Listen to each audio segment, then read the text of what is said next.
আমি যখন ছোট ছিলাম খেলতে যেতাম মেঘের দলে। একদিন এক মেঘবালিকা প্রশ্ন করল কৌতূহলে, এই ছেলেটা নাম কি রে তোর? আমি বললাম ফুসমন্তর। মেঘবালিকা রেগেই আগুন, মিথ্যে কথা, নাম কি অমন হয় কখনো? আমি বললাম নিশ্চয়ই হয়, আগে আমার গল্প শোনো। সে বলল শুনবো না, যা, সেই তো রানী, সেই তো রাজা, সেই তো একই ঢাল তলোয়ার, সেই তো একই রাজার কুমার পক্ষীরাজে, শুনবো না আর, ও সব বাজে। আমি বললাম তোমার জন্য নতুন করে লিখবো তবে। সে বলল সত্যিই লিখবি? বেশ, তাহলে মস্ত করে লিখতে হবে, মনে থাকবে, লিখেই কিন্তু আমায় দিবি। আমি বললাম তোমার জন্যে লিখতে পারি এক পৃথিবী। লিখতে লিখতে লেখা যখন সবেমাত্র ২-৪ পাতা, হঠাৎ তখন ভূত চাপলো আমার মাথায়। খুঁজতে খুঁজতে চলে গেলাম ছোটবেলার মেঘের মাঠে। গিয়েই দেখি চেনা মুখ তো একটিও নেই এ তল্লাটে। একজনকে মনে হলো ওরই মধ্যে অন্য রকম। এগিয়ে গিয়ে বলি তাকেই, তুমি কি সেই মেঘবালিকা? তুমি কি সেই? সে বলেছে মনে তো নেই, আমারও সব মনে তো নেই। আমি বললাম তুমি আমায় লেখার কথা বলেছিলে। সে বলল সঙ্গে আছে, ভাসিয়ে দাও গাঁয়ের ঝিলে। আর হ্যাঁ শোনো, এখন আমি মেঘ নেই আর, সবাই এখন বৃষ্টি বলে ডাকে আমায়। বলেই হঠাৎ এক পশলায় চুল থেকে নখ আমায় পুরো ভিজিয়ে দিয়ে অন্য অন্য বৃষ্টি বাদল সঙ্গে নিয়ে মিলিয়ে গেল খরস্রোতায়, মিলিয়ে গেল দূরে কোথায়, দূরে দূরে।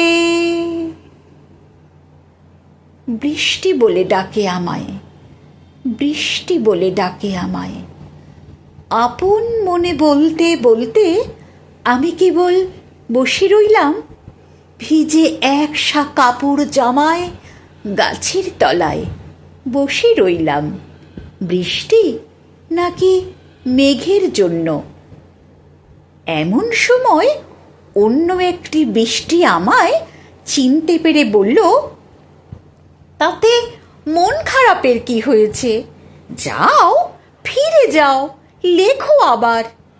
এখন পুরো বর্ষা চলছে, তাই আমরা সবাই এখন নানান দেশে ভীষণ ব্যস্ত। তুমিও যাও, মন দাও গে তোমার কাজে। বর্ষা থেকে ফিরে আমরা নিজেই যাব তোমার কাছে। এক পৃথিবী লিখব আমি, এক পৃথিবী লিখব বলে ঘর ছেড়ে সেই বেরিয়ে গেলাম। ঘর ছেড়ে সেই ঘর বাঁধলাম গহন বনে। সঙ্গী শুধু কাগজ কলম, একাই থাকবো, একাই দুটো ফুটিয়ে খাবো। ২-১ মুঠো ধুলো বালি যখন যারা আসবে মনে, তাদের লিখব, লিখেই যাব। এক পৃথিবী ১০০ রকম স্বপ্ন দেখার, সাধ্য থাকবে যেরূপ কথার, সেরূপ কথা আমার একার। ঘাড় গুজে দিন লিখতে লিখতে, ঘাড় গুজে রাত লিখতে লিখতে, মুছেছে দিন, মুছেছে রাত। যখন আমার লেখবার হাত অসার হলো, মনে পড়ল সাল কি তারিখ, বছর কি মাস, সেসব হিসেব আর ধরিনি। লেখার দিকে তাকিয়ে দেখি এক পৃথিবী লিখব বলে একটা খাতাও শেষ করিনি। সঙ্গে সঙ্গে ঝমঝমিয়ে বৃষ্টি এলো খাতার উপর, আজীবনের লেখার উপর। বৃষ্টি এলো এই অরণ্যে, বাইরে তখন গাছের নিচে নাচছে ময়ূর আনন্দিত। এ গাছ ও গাছ উড়ছে পাখি, বলছে পাখি এই অরণ্যে কবির জন্য আমরা থাকি। বলছে ওরা কবির জন্যে আমরা কোথাও, আমরা কোথাও, আমরা কোথাও হার মানিনি।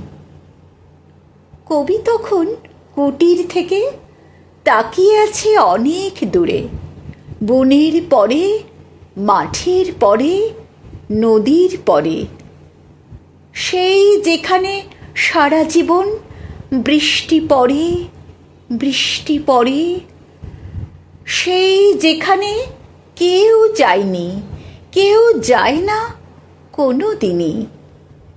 আজ সে কবি দেখতে পাচ্ছে সেই দেশে, সেই ঝর্ণা তলায় এদিক ওদিক ছুটে বেড়ায় সোনায় মোড়া মেঘ হরিণী।